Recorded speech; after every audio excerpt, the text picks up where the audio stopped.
Pemirsa, saya akan lanjutkan perbincangan dengan Menko PMK Bapak Muhadjir.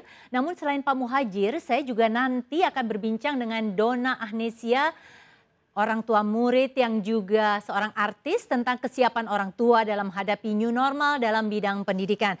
Pak Muhadjir, Iya, ya Mbak. Pak, ini kalau selama masa pandemi ini kan memang pemerintah memberikan bantuan sosial begitu ya. Kalau kemarin dimulai ada yang Mei, ada yang April, ini biasanya 3 bulan. Nanti kalau new normal, apakah jumlahnya masih akan tetap sama atau ada pemotongan, Pak? Eh, Sesuai dengan arahan dari Bapak Presiden yang terakhir, jadi nanti akan diperpanjang pemberian bantuan sosial itu dari berbagai skema sampai bulan Desember. Memang jumlahnya akan berubah, tentu saja secara bertahap sebelum betul-betul nanti tidak ada lagi bansos supaya tidak kaget, maka akan dikurangi memang dari nilai rata-rata sekitar 600 nanti kemudian jadi 300.000 per bulan. Oke, Pak Muhadjir, kalau kita lihat memang pemerintah ini nanti akan sedikit mengurangi karena ekonominya diharapkan bisa bergerak. Kalau Betul. kita lihat dari sisi new normal itu lebih jelas bagaimana gambarannya. Tapi kalau untuk pendidikan sendiri, bagaimana yang kita sebut dengan new normal, Pak Muhadjir? Eh, yang jadi ukuran ya nanti sampai seberapa tingkat ancaman eh, penyakit ini, ya, COVID ini. Yang penting komitmen yang menjadi ukuran adalah keselamatan dari siswa. Kita tidak mau ambil risiko terhadap keselamatan siswa. Bapak Presiden juga wanti-wanti jangan sampai kita membuka sekolah nanti kemudian menjadi klaster baru. Karena itu sesuai dengan arahan Presiden untuk pendidikan itu nanti akan dilakukan belakangan. Jadi tidak Oke, dijadikan. ya Pak Muhadjir, ini kan kalau dilihat dari catatan IDAI, sampai 18 Mei ini ada sekitar 3.300 kasus begitu ya, anak yang berstatus PDP.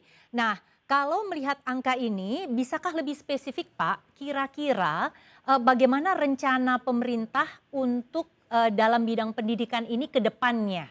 Angka ini lumayan ini Pak, kalau dari sekitar 28.000 hampir 29.000, 3.000 ini berarti lebih dari 10%-nya untuk anak.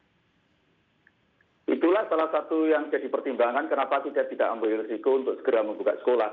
Kalau tahun ajaran baru kelihatannya sudah ada kesepakatan, baik Kemendikbud maupun Kementerian Agama, bahwa pertengahan Juli sudah dibuka tahun ajaran baru. Tetapi untuk sekolah itu belum ada kepastian kapan harus dibuka. Memang ada wacana untuk wilayah daerah-daerah hijau itu akan didahulukan, tetapi kan juga harus dipertimbangkan siapa yang menjamin daerah hijau itu memang betul-betul hijau kan.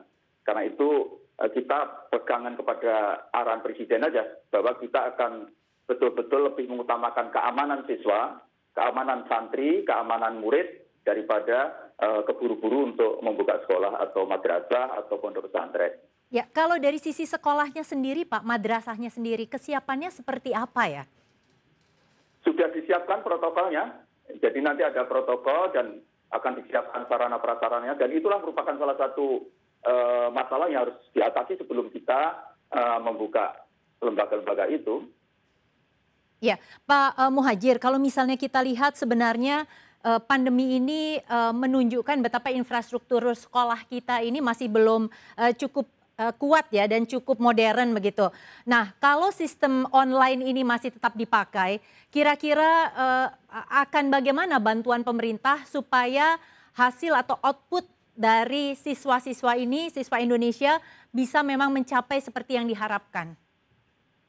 Ya pasti ada koreksi, kita pasti realistis saja bahwa pembelajaran jarak jauh kita belum siap secara 100%. Dan sudah ada koreksi-koreksi dan sekarang juga mau kita perbaiki. Jadi nanti walaupun tahun ajaran baru sudah dibuka dan kemudian kita menerapkan belajar jarak jauh dari rumah, tentu saja infrastruktur, sarana prasarana akan kita sempurnakan. Oke, Pak Muhadjir ini dan Donna, ini kami punya data, jadi imbauan IDAI sendiri memang sekolah mulai 2021. Persis seperti tadi disampaikan pemerintah, keamanan adalah yang utama.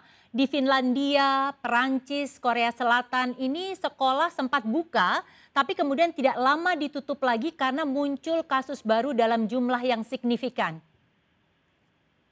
Ya, itulah salah satu pertimbangan kita.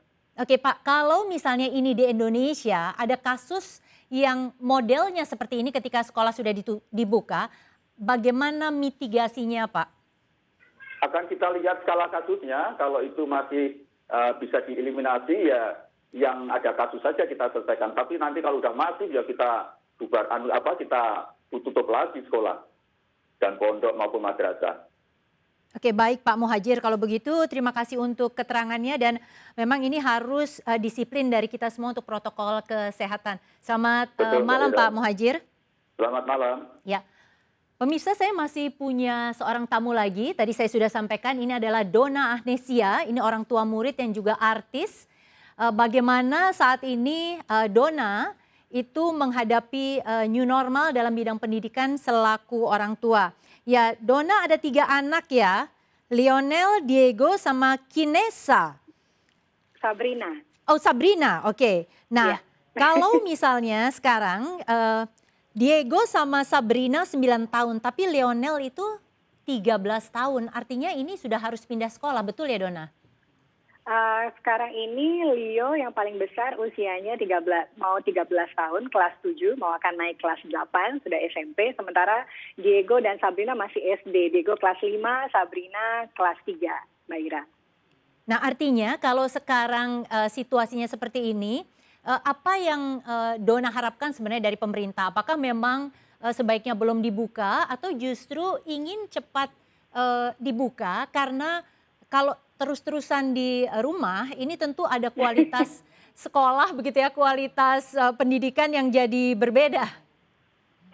Iya, kalau sebagai orang tua dan aku juga sempat berbicara atau berbincang-bincang bersama beberapa teman-teman ibu-ibu yang ada di sekolah dan juga kalau lihat grup-grup WhatsApp gitu ya, mereka sempat khawatir juga ketika ada berita bahwa sekolah akan segera dibuka gitu atau mungkin juga pada saat kurikulum baru bulan Juli nanti sudah harus anak-anak kembali ke sekolah. Tentu saja buat kami para orang tua yang paling penting adalah keselamatan dan kesehatan anak-anak terlebih dahulu gitu kan. Dan sejauh ini memang ada sesuatu yang baru seperti selalu dikatakan the new normal di pendidikan dan kita harus belajar dari rumah, semuanya serba online gitu kan. Tapi setelah hampir 3 bulan ini kami semua mengajarkan anak-anak belajar di rumah, sudah mulai terbiasa sepertinya. Jadi tentu saja kami berharap ketika memang kondisinya mengharuskan anak-anak harus kembali ke sekolah dengan protokol kesehatan yang sudah baku, sudah standar gitu ya. Karena yang buat kami tentu saja yang paling penting itu tadi, keselamatan, keamanan, kenyamanan dan kesehatan anak-anak gitu. Oke baik, Donna ini kita harus jeda dulu untuk komersial, tetapi nanti sesudah itu kita akan ngobrol kembali tentang bagaimana persiapan new normal di bidang pendidikan. Pemirsa tetaplah bersama kami di Prime Show with Ira Kusno. Sesudah jeda komersial berikut ini kami akan kembali kepada Anda masih berbincang dengan Donna Agnesia.